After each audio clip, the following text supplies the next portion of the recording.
Good morning, Ram Nation. Welcome into another edition of DNVR Rams Live, presented by High Plainz Strains, Northeastern dispensary, providing top-quality cannabis. Be sure to check them out to take advantage of their deals. Make sure you mention DNVR when you do. We tried to go live a couple minutes ago, had some technical difficulties. Hope everything is working smoother now. Hope you guys are able to hear us.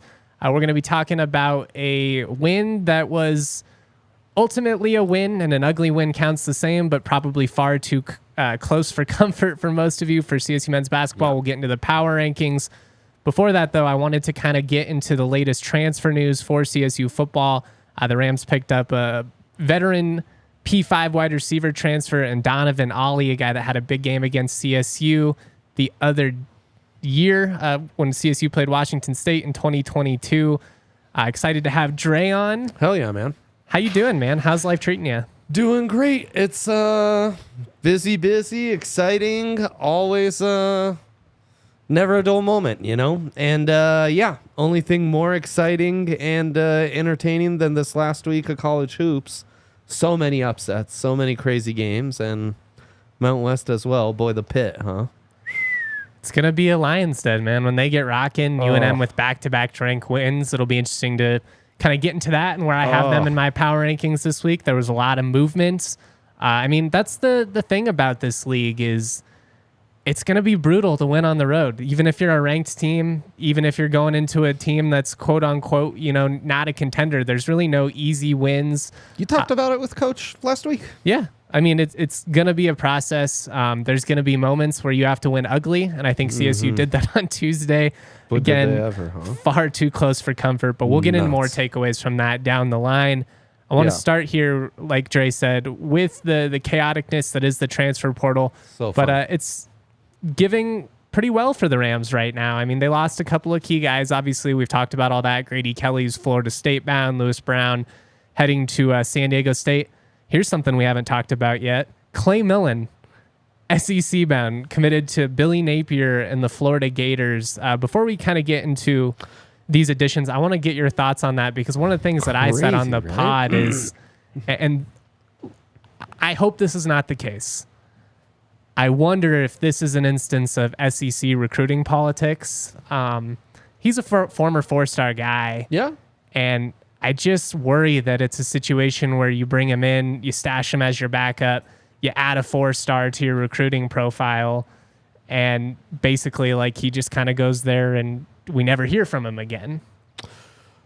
Could be, man. Could be. But how this transfer portal works out, it really shows you, while we get into so much of the P5 and G5 and the haves and the have-nots, and did the 4 playoff system create it to where only like 5 teams in the entire country can even compete for a national championship, and all these narratives we've talked about.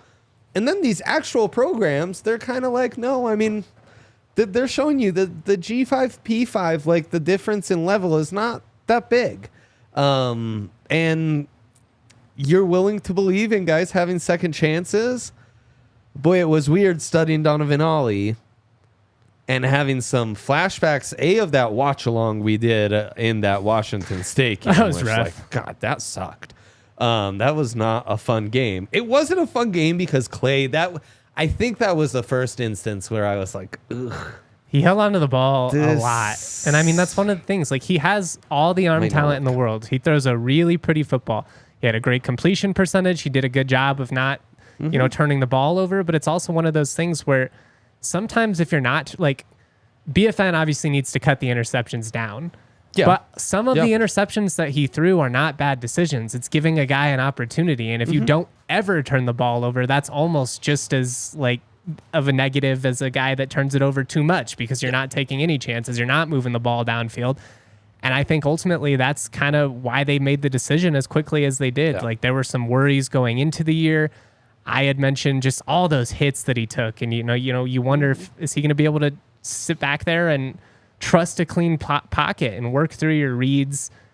Didn't work out. You wish him well in Gainesville, but I don't know, man. Just based on what I've seen, and maybe going to the bench is what he needed. You're able to kind of shift your focus. You come back out. You find your confidence again, because when he did have confidence early on in that non-conference slate, like he had his moments where he would rip it downfield.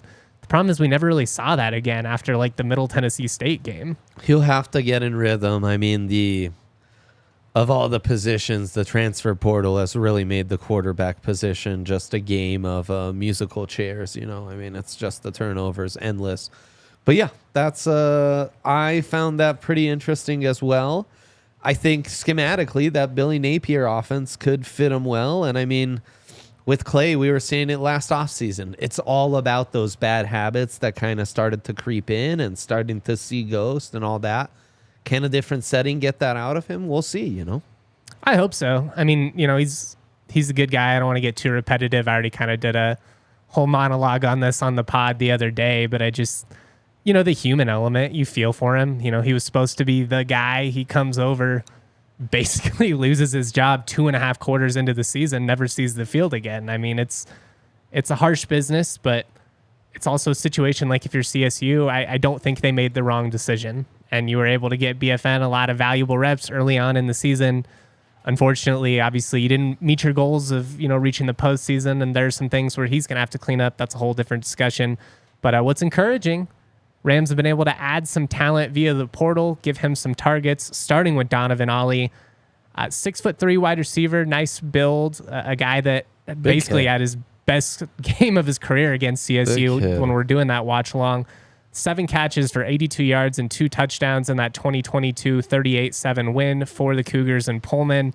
I scored on a wheel route to begin the game. Also scored on a slant where the corners were rough in that game. It was not a great day for CSU secondary. Left wide open. He was running open a lot. When studying Ollie, I thought what was more interesting was the next game against Oregon. If nothing else, to be reminded that, coming out of the non-conference, everyone's excited about Cam Ward and this Wazoo offense, and it's Cam Ward and Donovan Ollie. Like, those are kind of the buzzy names. We do this in college football. It's very similar to European soccer, where like couple stretches and you're not a star, but you're like the breakout star, right? So you already have like star status, even though you've merely earned potentially being a star. And Donovan Ollie had entered that area, has another 80 reception, 80-yard receiving game in that game against Oregon. Again, like if I wasn't traumatized enough by having to rewatch CSU against Washington State, having to rewatch my bet on Wazoo that was a winner until the last minute of the fourth quarter was just as bad. So Donovan, mixed feelings rewatching his Wazoo games, but you forget this kid kind of had a moment, not last season, the season prior, in this stretch. He's got the size. He's got kind of the long speed. Mm-hmm. He obviously has the contested ball chops, and I thought he's really good at like cutting off and using his body, on inside routes, those kind of curls, right? Just being physical, boxing guys out and getting in front of them. A bit more of a slow mover, like a diesel engine, going to take a sec to build up, so those quick cuts aren't going to be as successful, or like it's going to take him a sec, right? That's what cracks me up about the slant he scored on, because it's, a fake outside and then go in, and it's like, if you're the DB, like, why'd you bite on it? And I like Ollie a lot. He's really good. I think he's going to be a guy you can stretch the field with. We talked about this before. I think he's a guy you can put in the seam and attack vertically that way, especially now that you don't have Dallin Holker. That big seam target, right? Yes, it's much more of a Holker replacement.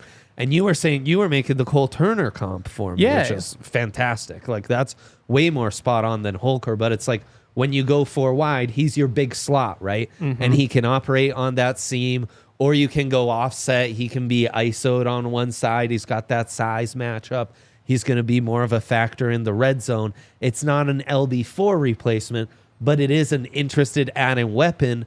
And this gives you a wide receiver room that's big, man. You got a lot of size, you've got a lot of speed, and you got a lot of versatility. I mean, obviously, Torrey Horton is going to be your guy. Yeah, that's the straw that stirs the drink. You bring Justice Ross Simmons back, a guy who's proven to be a vertical threat down the field. You're hoping, I think, you can get him more involved in the intermediate game this next year, especially with LB not in the picture. But you've also got Dylan Goffney, the SMU transfer, who you can mix in. You've got some younger guys that you're hoping are going to be in the mix. Yeah. These freshman receivers are really intriguing to me. So, maybe a guy like Jordan Ross gets on the field early. So it's interesting, but I think they did a really nice job of going out and finding a proven veteran. You're finding a guy who we've seen firsthand can make plays at this level, can be impactful. But two, I think you're making the best of a difficult situation. It's unfortunate that you lose Lewis Brown to San Diego State. It's unfortunate that, you lose Dallin Holker. But, I mean, by bringing in him, I feel like you're kind of able to create largely the impact you were getting out of those two, kind of like via the aggregate, going the money ball approach. Yeah, you're adding depth to the wide receiver room and some diversity in your options in the receiving game with kind of that bigger target up the middle. And I mean, I think you've seen a really nice linear path to this transfer portal and how they've added talent, right? Step one was retaining the talent you had, the veterans you had. Like we just talked about Clay Millen. Clay Millen's getting signed from Florida. What kind of offers do you think BFM was getting? Yeah, I mean, I've heard that Texas Tech and TCU were very, very much, kind of snooping around, throwing the cash money. It's alleged that he got 600. Wasn't blowing up. So they took care of business there first. Well, that's important though. That's like a factor in your class that you have to consider. Like retaining talent is arguably more important than the talent you bring in, especially when they're proven. What was it, Sark when Jake Locker stayed? And he said, Jake Locker staying and not declaring for the draft, that's like a 10-star for us, Yeah. And that's more important than anything. Retaining your guys is much more than signing whatever, who's... So that was step one. You take your losses when you needed them, right? And now you've added, you're able to kind of fill in on, it's not the frontline transfer guys. You're finding your opportunities. What we haven't mentioned with Ollie is last season he went to Cincinnati and wasn't able to get much playing time. And then you've added really nicely to the corners and O-line so you can refill, replenish, and maybe at the DB room, we talked about it with Elias Larry. I said that right? Yeah. Maybe you're even upgrading with the kind of vets you have, and we were even talking about more of a schematic identity with some of the guys you've added. Let's get into that because I'm with you, And again, I do think Ollie is a guy that's going to be a pretty decent contributor for this offense. Right. I think, especially in the red zone, he has the potential to be a game changer. A guy like Cole Turner was for Nevada. Mm-hmm. You can, isolate him on one side, throw him the fade. He's going to have opportunities to do some stuff over the top, when you're getting caught focusing on, Torrey Horton underneath and all that. So it's going to be interesting to see how they mix it up. And at Wazoo, he's used in a lot of shorter routes. That's the thing. It's not all just deep down the field. Oh, not at all. And one of the things I liked about him, he kind of demonstrated a nice understanding of, Cam Ward obviously runs around a lot. There were a couple of times where Cam's scrambling, Ollie understands it, just keeps running, breaks off his route, but finds some space, sits there, boom, easy 15 yards. You just love the high IQ that you see in that situation. I'm not sure what happened at Cincinnati. I tried to find articles that kind of broke down, why he wasn't in the mix. He was highly touted as a guy that they brought in that was supposed to be one of their top two receivers. You never know. I mean, you never know what happened. Yep, that's right. But I think, coming here, you have an opportunity to get a change of scenery. You can be in a situation where you don't have to be the guy. Torrey is obviously the receiver. We had a question from Jacob here. Do you think it's a possibility that Sam Hart transfers to CSU? It's an Ohio State transfer tight end. He's a Colorado kid, so you never know.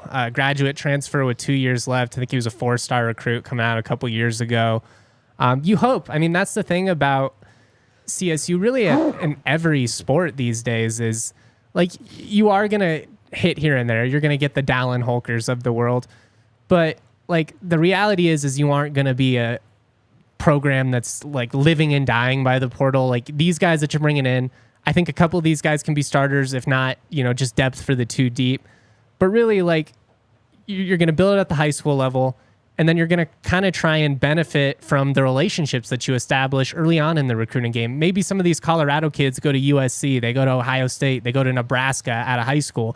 It doesn't work out. You hope that they remember a couple of years from now, hey, like, I wanted to go on this bigger opportunity, but like Norvell was a good guy. I liked my visit in Fort Collins. I liked CSU. Obviously, if you're winning, that helps the cause, but we'll have to see. I mean, you want to be in on all of these P5 transfers that are Colorado kids is essentially the long-winded point that I'm making here. Yeah, you've been good at covering how that's been a focus for Norvell in a lot of ways, just staying local and trying to prioritize that. Look at hoops. Like Nick Clifford is a guy that Nico was in. It came down to CU, Wyoming, and CSU. Obviously, he ends up at CU initially, comes full circle 3 years later. Yeah, I mean, like those relationships matter a lot. I don't have any info as far as him specifically in terms of like whether he's in the mix. You would think that the Rams would be interested in, any tight ends they could be in the mix for, but also again, kind of what we're saying here, by bringing in a guy like Donovan Ollie, a 6'3", 215 plus pound wide receiver, like you can really get what you need out of the tight end in this offense from a guy like Ollie, because it's not a hand in the ground offense where the quarterback's under center and you need him to block. Like it's about catching the football. Yeah, that's where Sam Hart is going to be an interesting fit. I was just seeing on his recruiting profile, that's a kid who committed to Tennessee first and then flipped to Ohio State. So does he want to be the Ohio State type tight end, or is he finding, well, maybe this wasn't a fit. I want to be in more of a wide open offense where I can be more of a receiving threat. And then that's where Jay Norvell's offense would be more appealing. So we'll keep an eye on him. Another guy to keep an eye on, defensive end out of Castleview, Jordan Ochoa, former Wyoming commit, recently had a visit with CSU. I also saw yesterday, unfortunately, I mean, good for him, but unfortunately for us, that Nebraska is in on him. He had a visit there at 6-0 Academy, and Matt Rule was there with him. So we'll see. In my opinion, the best defensive end coming out of Colorado in this 2024 cycle looks like it's going to be CSU or Nebraska. He's a guy that grew up rooting for CU. They're not in on him. Again, these are the kids you got to get, the in-state kids that have potential to go elsewhere, that CU's turning their nose up because they're more focused on the portal. It's just a difference in recruiting philosophy. I'm not trying to start anything, but those are the guys you got to get. So we'll keep an eye on him. Anything you want to say before we talk about these other transfers? We've been kind of all over the place. No, I'd get into Essissimo. Thanks for letting me say it first. I guess I technically broke last night, although I'm not really trying to take credit because this was a scoop that a lot of CSU fans knew about. Kevin Lytle had talked about it on a podcast multiple times. So like we all kind of knew this was going to happen, but Isaiah Essissimo comes over from Nevada. He was a starting corner there for the last 2 years, led all their corners, or led all their DBs, I should say, in PBUs in 2022, has 3 interceptions in his career. He plays the ball aggressively, started his career at Wake Forest, played in 16 games there before he went over to Nevada, played in 26 more games, ultimately decided to leave the team this past season after starting the first 3 because he wanted to maintain that final season of eligibility. He's now reunited with Jay Norvell at CSU. This is a big addition for CSU. I mean, we'll talk about Elias Larry too. I think both of these guys kind of fit that same mold of, athletic, physical corner that's going to attack the ball aggressively, might give up some big plays every now and then, might get called for some PIs, but are really going to attack the ball. And I like that, especially with guys like this that are, really twitchy and can kind of jump through the roof. Yeah. That's what stands out. The competitiveness plays way bigger than the 5'10", 177. He looks bigger than that on the field. So much bigger. Yeah. He kind of looks yoked up, And yeah, just a physical guy who made a lot of plays on the ball. I mean, even got some plays in the receiving game, you know. So I mean, an athlete, you don't use a guy like that unless you're trying to kind of, he's an athlete and you're prioritized trying to get him the ball. So yeah, he stands out to me. Maybe a little more flashy, maybe a little more giveth taketh than Larry, who's a bit more physical, has that Navy background, a bit actually bigger, you know, also a guy that plays bigger than his size. And I mean, 2 veteran corners who are going to be able to fill in and I mean, are expecting to compete for starting jobs day one. Yeah, I mean, you're really thin at corner. That's the reality. You lose Chiggy to the draft. Ron Harge declares for the draft, although I don't know if he's an NFL prospect the same way that Chiggy is. I mean, you lose TJ Crandall to West Virginia. So you were going to be really young at corner. They needed to go out and get some experience and to be able to get guys that were 2-year starters in the G5, you know, not guys that are transferring because they couldn't sniff the field and, you know, they're, you know, this coach just doesn't get me, I'm going to go somewhere else. These were proven guys that you did not want to lose if you were, you know, Nevada, if you were Navy. So it's encouraging. I think both of these guys do at least compete for starting roles day one. I mean, you know, Sisma's already proven he can play in this league. Yeah. And it seems like you're maybe even a little bit higher on Larry, just kind of based what you've seen on film. Yeah, I think he's pretty steady Eddie, man. I just really like his profile. I like a guy who can tackle and come up and has that physicality to go after the ball, shows some good traits and being able to cover deep, you know. So I think Larry checks off a lot of boxes, and Sisma, his upside, his talent, his high-end flashes get you excited as well. I'm with you. I'm interested to see what happens there. Shout out to Isaiah Sisma, by the way, for getting back to me last night. Again, we had all kind of heard about this, but I've talked about this before. I try to give players the opportunity to announce their life-changing news on their own terms.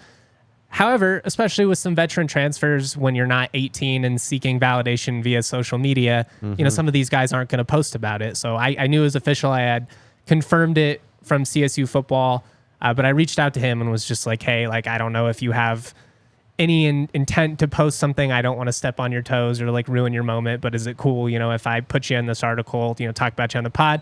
And he was really great, got back to me, gracious guy. I'm looking forward to covering him.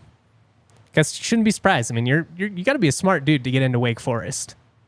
Yeah, I mean, and he's a vet guy. 6-year player. Another thing I like though, you got a guy coming from the Naval Academy and a 6-year veteran that started his career at Wake Forest and has started for multiple schools. Like, yeah, it's not bad. Those are some nice little, like if we were trying to Bill Parcells this, like, what do I want out of a corner? I want a guy who's experienced. I want a guy who's composed. And I think, you know, in both instances, not trying to get like, I don't know. Obviously, we don't know these guys that well yet, but you know what I'm saying. It's encouraging.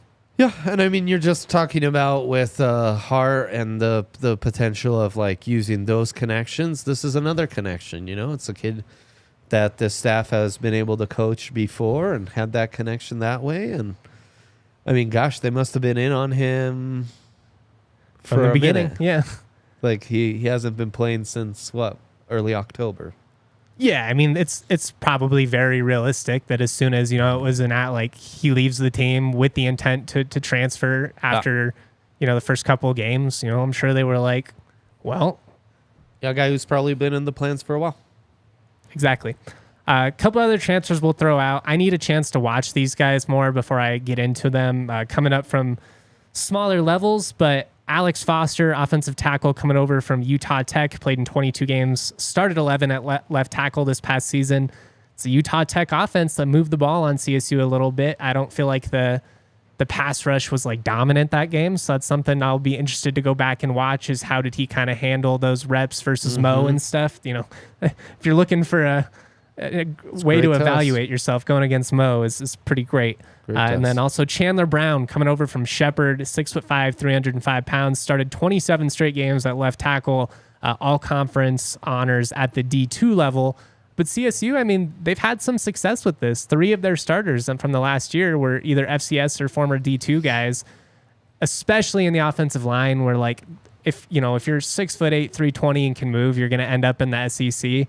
Like, this is where, if you're CSU, you can benefit from going down and finding guys who are more physically developed, I think that's the most challenging part about trying to forecast, especially at the G5 level with some of these guys. It's like, yeah, like he's a pretty good athlete, but you're trying to forecast like, well, what's he going to be like when he puts on 2 inches and 75 pounds? Well, it's going to take 3 years of development before you're really like anywhere close to starting to see the finished product. So I do think developing the trenches remains, you know, if you're not going to go all in on the transfer portal and make that a huge thing, like you're still going to need some depth and need some younger guys to develop. You can't just always go at the FCS level or go grab other G5 guys. You know? Like, yeah, the foundation of this roster is still going to have to be built from the high school level. It's just a key tool to plug those needs in the immediate form, and they did a great job of it last year. Well, and the hope is, I think, this is the last year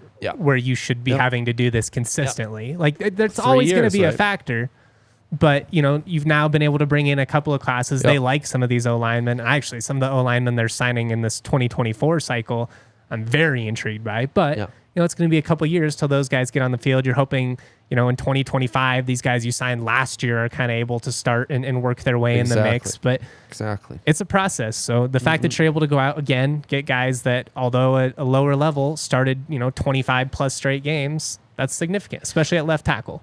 100%. And I mean, Chandler Brown's size speaks for itself, you know. So if we get our hands on some Shepherd film, we'll let you know.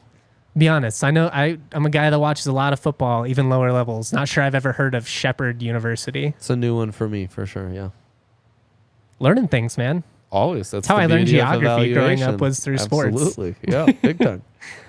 Let's shout out the homies over at Circle K before we get into some hoops talk here.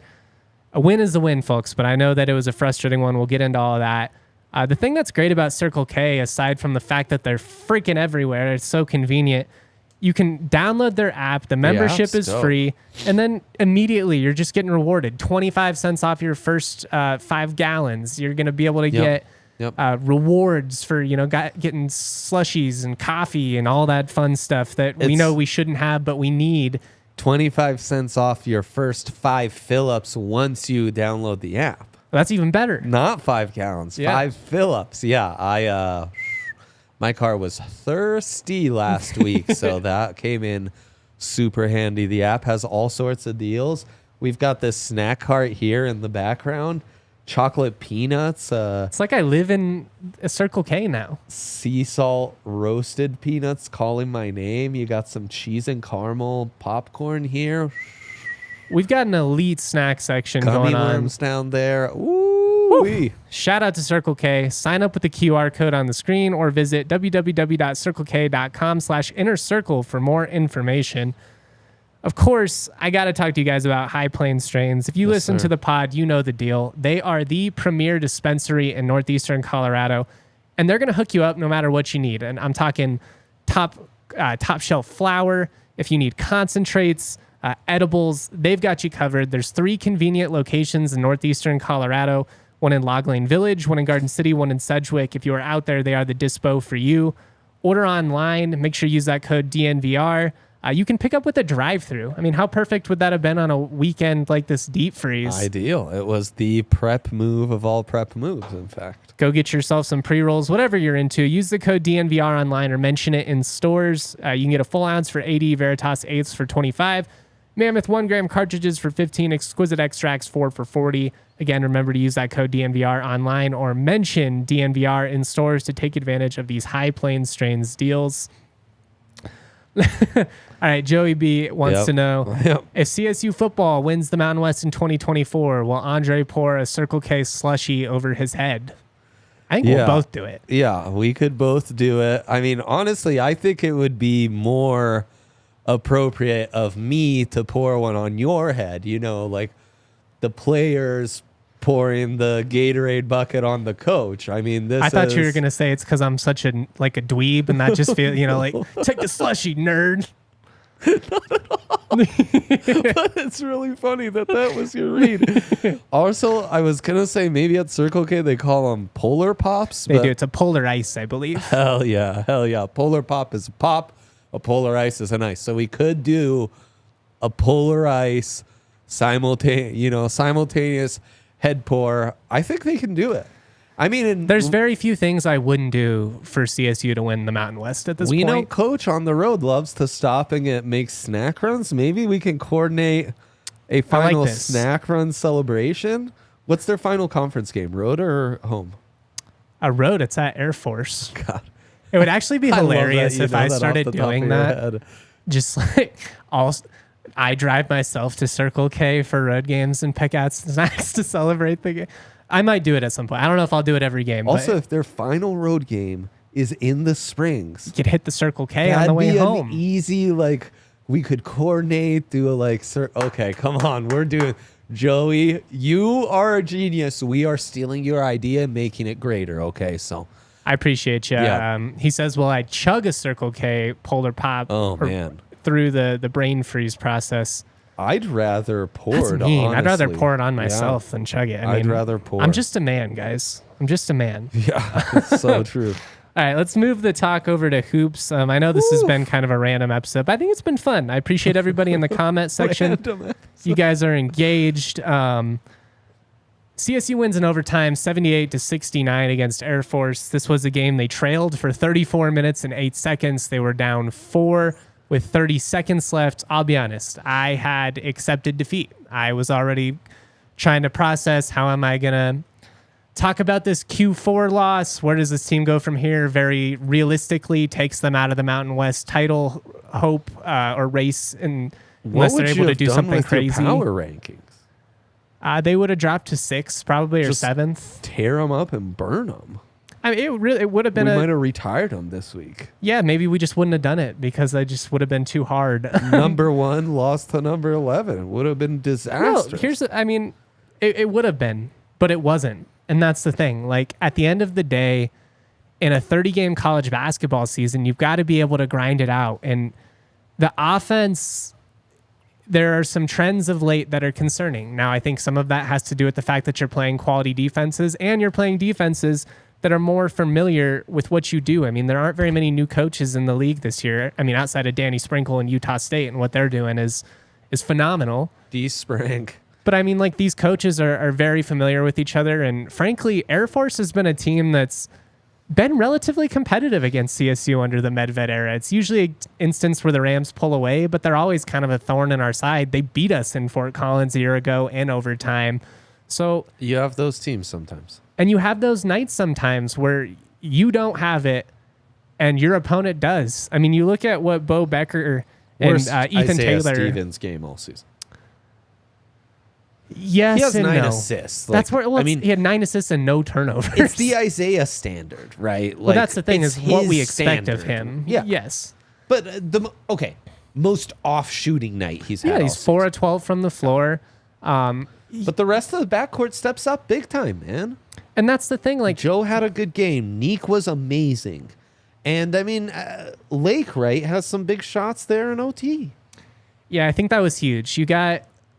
That was a real big problem for CSU in those losses to Boise State and Utah State, is outside of Patrick Cartier, outside of Neek, and outside of Isaiah, you basically got nothing out of the bench and you got nothing out of your other starters. And Joel Scott, you're hoping that he's able to kind of find that confidence again. It was great to see him aggressive and attacking, gets to the line for 10 free throws, hits 8 of them, even better. He's only like a low 60s shooter on the season, so that was huge. Yeah, and Bemba's minutes dwindling a bit. Bemba's having a rough stretch. He looks like a freshman trying to find his footing in conference play, where all of a sudden the physicality gets more intense. All of a sudden the games get more intense for 40 minutes.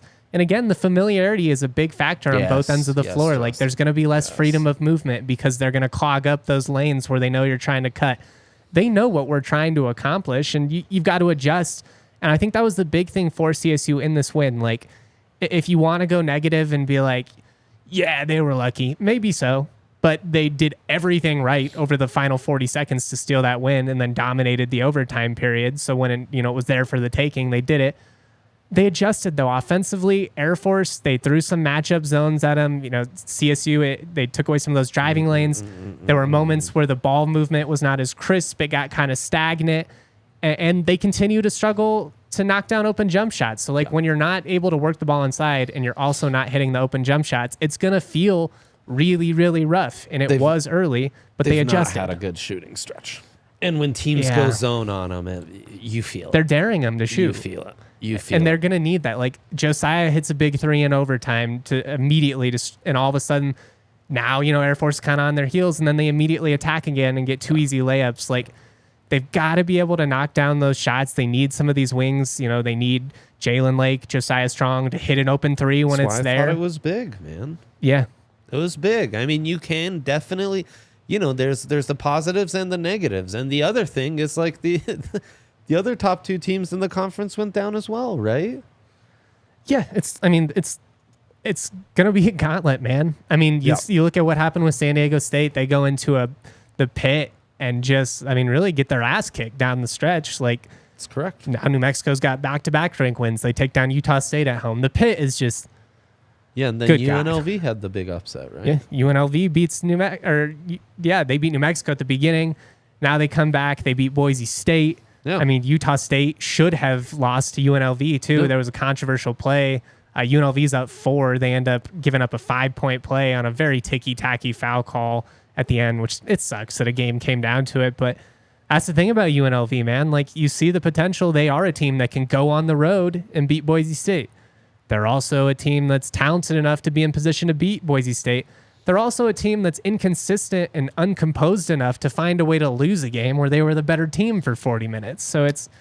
Well, look, when the games get this tight, teams know each other well, it becomes such a half-court game. Home court matters so much. And the margins just become super slim, especially when your star player might be having an off shooting night.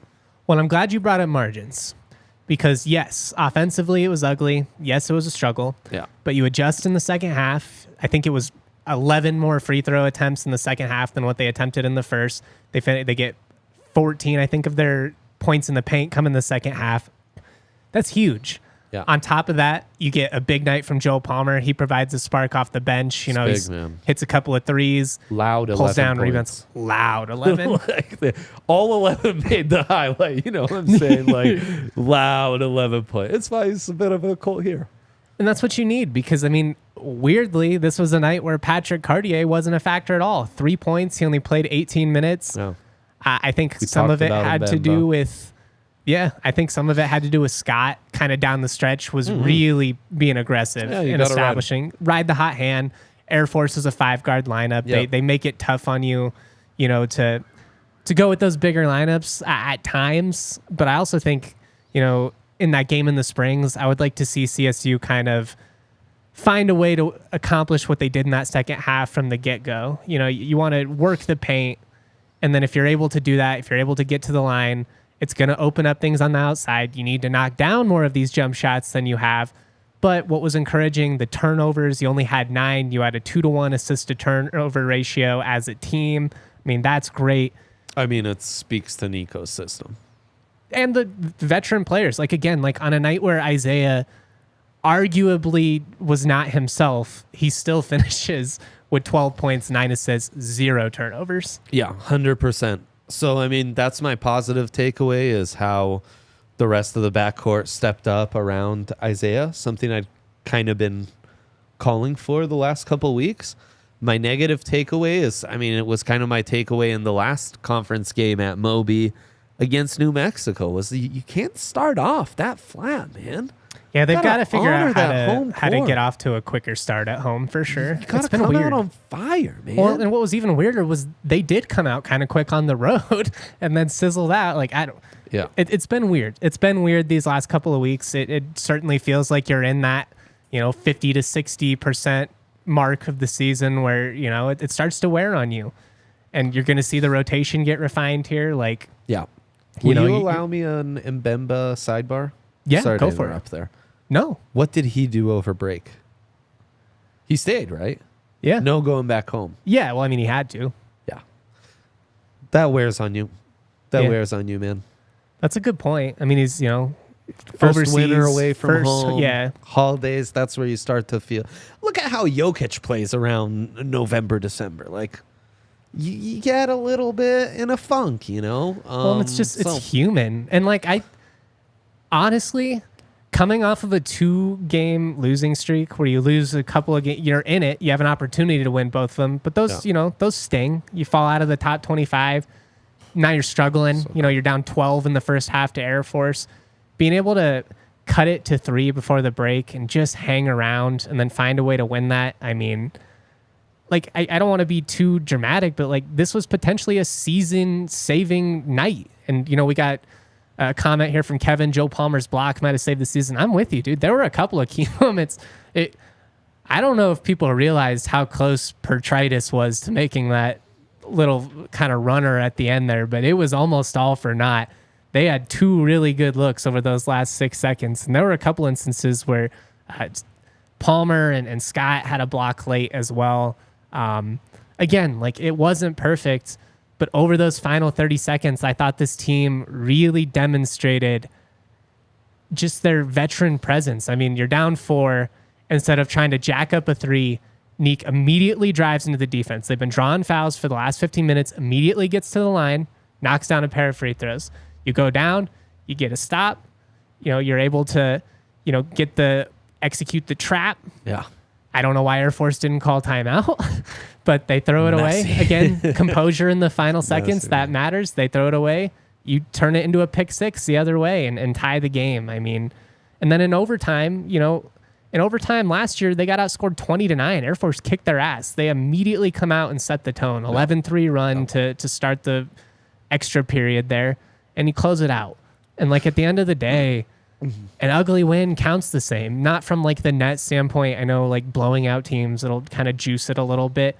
But a couple months from now, if you're competing for a Mountain West championship and you're able to pull out some of these signature wins, nobody's going to be sitting there being like, God, remember how crappy CSU looked against Air Force? No, if anything, you'll be talking about how this was a mini turning point in the season.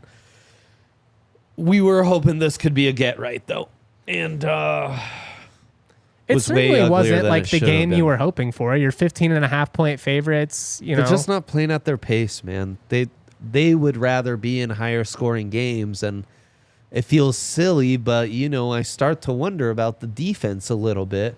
Even though the defense has been very consistent and kind of a bright spot in these last 3 games where they haven't played their best necessarily. But, I do think the 76-68 type of game they were in against New Mexico, especially that second half, it's more where they want to live. The offense is just flowing. Well, that Guys pace in general. scoring. I mean, New Mexico and Utah State, they're going to want to push the pace. Boise State, Utah State are more grinded out in the half court. And I hope UNLV can suit their pace and make them feel a little more comfortable and let the offense feel good again. That's going to be a really interesting game coming up tomorrow.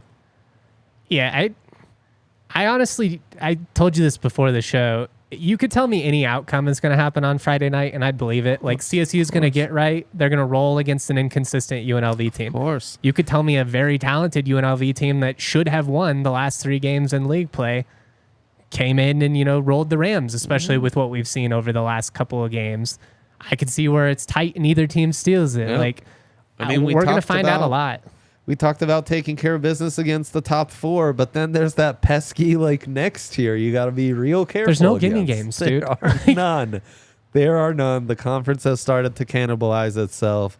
So extra tough exercise for you to do the power rankings this week. It is. And we're going to get into that.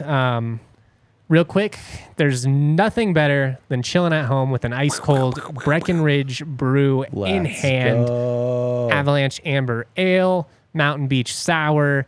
You want to go with the Mile High City Lager. I mean, there's something for everyone, and that's what's great about Breck. I can bring some beer home for my dad. He's going to be content. He's a little bit more old school. The homies are coming over. I'm going to get some Hot Peak. Maybe I'm going to mix it up and get some sours. I mean, they've got it all. We've been big into Breck since day one. I mean, I can't even imagine how many beers that I've drank over the last 5 years. Yep. But I'm so thankful that I've been drinking these quality Breck beers. Do you want to say anything nice about Breck? They're the best, man. They've been with us forever. You want something a little tastier to to end your day, Breck always hits the spot. When I've got people in town, it's always the move because they enjoy a nice, tasty Breck brew. And with the old beer locator, you can find one near you. So hit them up, breckbrew.com. I also want to shout out Bax and Schenker. When you get hurt, Bax and Schenker are here to help. They win for Colorado families and have been doing so for more than 25 years. They're free until they win money in your case. There's no upfront fee to begin working on your case, no fees while they work on your case, no fees unless they win your case and win money for you. Wow. They've already won over $1 billion, Dre, with a B for their clients. Let's go. And what's cool is it doesn't matter where you are in Colorado, they serve you. They've got neighborhood offices in Denver, Aurora, Inglewood, and Fort Collins, and they've got the strength and power to win your case with more than 30 lawyers and 100 staff.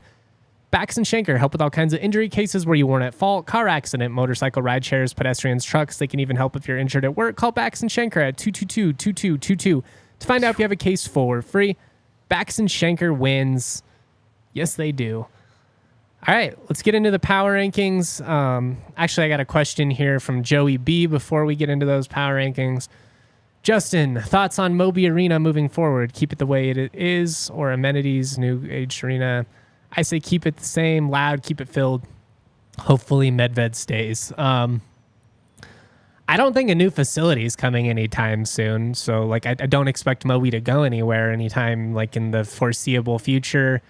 Yeah, they've got to upgrade the concession stands and stuff, modernize it. That's a part of anything. But I think part of what makes Moby great is that it's just a fun atmosphere. No, it's not the most gorgeous building you've ever seen.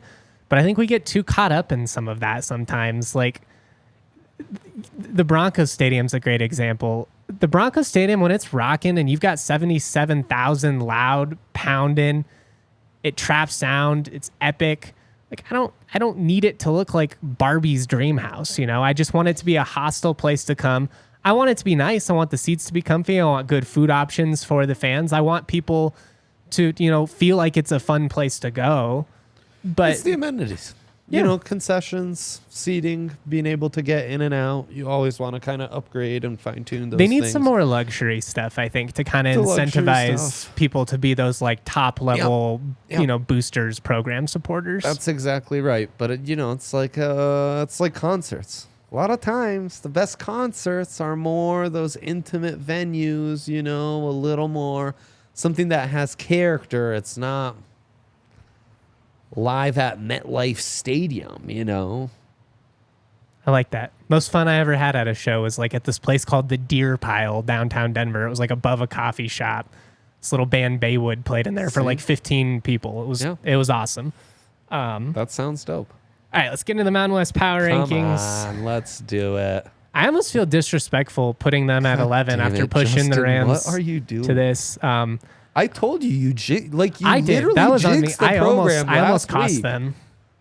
But you haven't learned a lesson. No, here's the thing. Trust me. What are we doing? Well, here's the thing. We still got to play Air Force again. We got to play all these teams. Air Force, I'm putting them at 11. I think you can make an argument they should be at 10, but they're winless in the league, and the results do have to matter. Fresno State is coming off of a game where they beat San Jose State dramatically last second shot. So they get the narrow bump over them. And I actually think that San Jose State team that Fresno beat is kind of decent. They're kind of frisky. They have no depth, but they've got good guard play, and they play hard. And Air Force almost upset them. Air Force was this close to having a 2-0 week. This close. I mean, yeah, they should have beat San Jose State. They should have beat CSU. They're going to have to learn to finish. They really should have. That is a team that it wouldn't shock me if they, you know, if they made a little noise in the Mountain West tournament. You could see a world where Bo Becker and Ethan Taylor combine for like 35 and they take someone down. Yep. We'll see, man. We'll see. No rest for the weary. We got Fresno State at 10. They're coming off of the win over San Jose State. That's a fair way to split these hairs right here, I think. Honestly, man. And this is where I struggle because I have San Jose State at 9, who is literally coming off of a loss to Fresno State. Yep. This And is they one win where I'm against sticking Air to my Force. guns, though. Yeah. And San Jose State's just the better team. They lost on the road at Fresno in a game where they let it slip away. But give me Cardenas and Tim Miles. Yeah. It's bottom 3, kind of a tier on their own. Only 3 teams with losing records in the conference, and San Jose State, just the raw talent's a bit better there. I'm with you. You trust them night in, night out more. Yeah. That's kind of where I'm at. I almost, for that same reason, even put San Jose State above Wyoming, who I have at 8. Yeah. The thing about Wyoming, they're super inconsistent. They've now basically won heroically on dramatic comebacks with buzzer beaters twice in Laramie. ACOT is really good, but we'll kind of see what happens there. It's hard to win in Laramie, and that's why I would put them above those other 3. Is out of those 3, they have the best home court advantage. Yeah, they're frisky, and you don't want to overlook them. But on the road against the top teams in the conference, they've kind of gotten whooped. Yeah. So at 7, we've got UNLV, who on their good day could probably be 2, and on their bad day could probably be 10. Yeah. And that's what's really hard to make with this one. They could win the Mountain West tourney and like have a round 1 upset in March. Totally. Like they are scary. And if you're a UNLV fan, they are scary for you as well because you don't know what you're getting. Big one coming up for CSU Friday. I'll talk about that game more, obviously, over the next 36 hours or so. This top 6, man, it's tough. And I know I'm going to upset some people. People are going to argue with the comment section is popping. Shout out to all you. I appreciate it. Nevada at 6, 15-3. They pushed San Diego State last night. Actually tied it at one point late in the second half. Still ended up losing by double digits. I think the combination of Gerard Lucas and Keenan Blackshear is up there, with New Mexico and CSU for the best backcourt in the Mountain West. Those guys can score. They're just inconsistent now, and they've blown 2 games that were very winnable. We'll kind of see. I need just a little bit more consistency on both ends from that team. But I do think they're still very much dangerous. 15-3, but of all these really nice records in the top 6, the one we're maybe most skeptical of. Yeah, I think that's fair. At 5, I've got Boise State at 12-5 because they went into Reno and beat Nevada on their home court. That was kind of, I think they're right in that same tier. Boise gets the boost for taking the head-to-head. It's going to be kind of different depending on where we're at in the tiers here. Boise, they're frustrating, man. They'll beat a team like CSU, and then they'll lose at home to UNLV. So we'll see. Mean, if they win that, Justin, how high would they make it on the power rankings? They'd probably be 2 right now. Right? Crazy. And, I really like Tyson Degenhart and Max Rice. Those are 2 veterans, guys that you can count on in big stages. Yeah. I just wonder, out of all these teams in the top 6, I like their point guard situation the least. Yep. And they don't have a true facilitator. I don't think they have anybody on the team averaging more than 2 assists a game. Yep. It's going to be really dependent on if a guy like Degenhart can take over or like Andrew Stanley Meadow looks can, like Klay Thompson for 5 minutes. And I just wonder how sustainable that is because they're not getting anything from their bench right now. Right. Nothing at all. It really let them down against UNLV. They got 0, absolutely 0. It's crazy.